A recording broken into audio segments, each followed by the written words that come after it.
आज के इस एक्सप्लेनर में हम एक ऐसे इंसान की बात करने वाले हैं जिसने सच में महज एक दशक के अंदर पूरी प्राचीन दुनिया को पलट के रख दिया। हम बात कर रहे हैं सिकंदर महान की। मतलब जरा सोचिए, इतने कम समय में एक इंसान ऐसा साम्राज्य कैसे खड़ा कर सकता है जो आज भी हमें हैरान कर दे। चलिए आज इतिहास के इन पन्नों को एक साथ पलटते हैं। और इस पूरी कहानी की सबसे चौंकाने वाली बात क्या है? 32। जी हाँ, सिर्फ 32 साल की उम्र। जब ज्यादातर लोग अपनी जिंदगी को बस सेटल करना शुरू करते हैं, उस उम्र तक मैसेडोनिया के इस राजा ने दुनिया के एक बहुत बड़े हिस्से को जीत लिया था। उनका साम्राज्य ग्रीस से लेकर उत्तर पश्चिमी भारत तक फैल चुका था। ये कोई छोटी मोटी बात नहीं है, ये एक ऐसा कारनामा है जिसे इतिहास में आज तक शायद ही कोई दोहरा सका हो। तो चलिए शुरुआत से शुरू करते हैं। भाग 1, मैसेडोनिया का वो लड़का। बात है 356 ईसा पूर्व की। पहला, मैसेडोनिया में राजा फिलिप द्वितीय के घर एक लड़के का जन्म होता है। अब आप सोच रहे होंगे कि एक राजा का बेटा है तो बचपन से ही बस तलवारबाजी सीख रहा होगा, है ना? लेकिन नहीं, सिकंदर को एक बहुत ही शानदार और समृद्ध शिक्षा मिली थी। पढ़ना लिखना तो था ही, साथ ही उन्होंने लायर यानी वीणा बजाना भी सीखा। संगीत और साहित्य से उनका ये लगाव जिंदगी भर उनके साथ रहा। और यहीं पर हमें इस इंसान के व्यक्तित्व के दो बिल्कुल अलग पहलू देखने को मिलते हैं।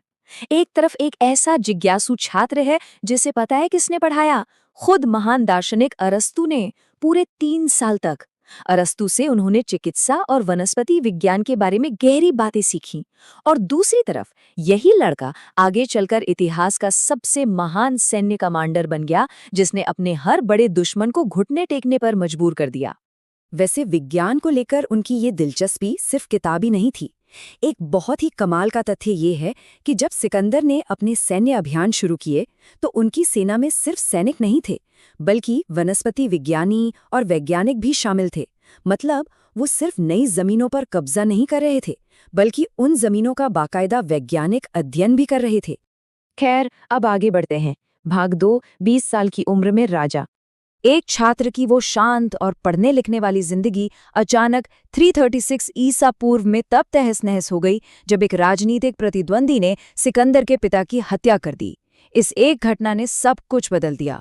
रातों रात महज 20 साल का एक नौजवान सिंहासन पर बैठ जाता है और यहीं से शुरू होती है सत्ता की एक ऐसी तूफानी रफ्तार जिसे दुनिया बस देखती ही रह गई।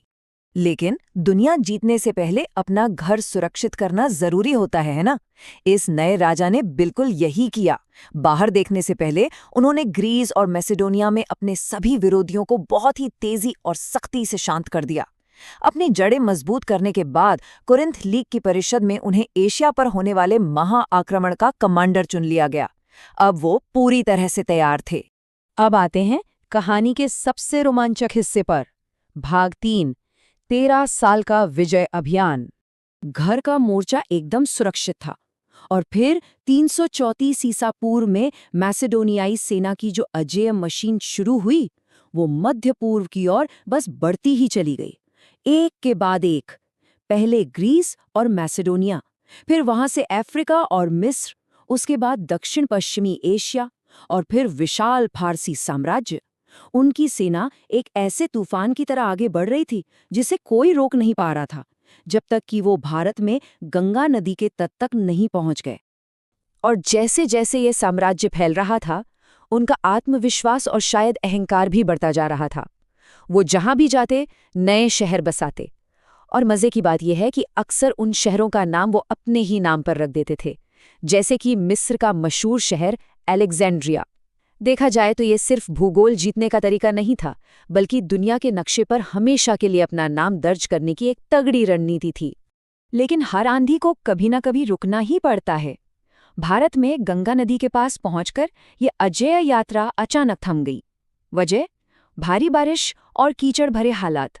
लगातार लड़ते लड़ते सैनिक इतने बुरी तरह से थक चुके थे और निराश थे कि उन्होंने आगे बढ़ने से साफ इनकार कर दिया। उन्होंने कह दिया, बस अब और एक कदम भी नहीं। और इसी के साथ हम आते हैं इस एक्सप्लेनर के आखिरी हिस्से पर। भाग 4, एक साम्राज्य की स्थायी विरासत। भारत में उस अभियान का अचानक खत्म होना और उसके कुछ ही समय बाद खुद उस महान विजेता का चले जाना, दोनों ही बातें बहुत हैरान करने वाली हैं। 323 ईसा पूर्व में जब उनकी मृत्यु हुई, तब उनके शासन को सिर्फ 13 साल हुए थे। जी हाँ, केवल 13 साल। लेकिन उस छोटी सी अवधि में प्राचीन दुनिया का पूरा नक्शा ही बदल कर रख दिया था। सच कहूं तो सिकंदर महान की असली विरासत केवल उन जीती हुई जमीनों का विशाल आकार नहीं है। उनकी सबसे बड़ी विरासत वो सांस्कृतिक बदलाव है जो वो हर जीती हुई जमीन पर अपने पीछे छोड़ गए।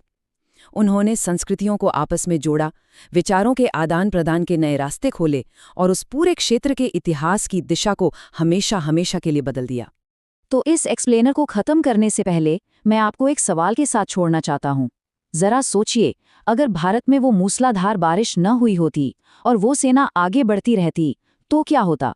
या फिर अगर इतिहास का ये सबसे महान सेनापति 32 साल की उम्र के बाद भी जिंदा रहता तो आज हमारी दुनिया कैसी दिखती? ये कुछ ऐसे सवाल हैं जो वाकई हमारी कल्पना को जगाते हैं। खैर, आज के लिए बस इतना ही। ऐसे ही सीखते रहिए और अपनी जिज्ञासा बनाए रखिए।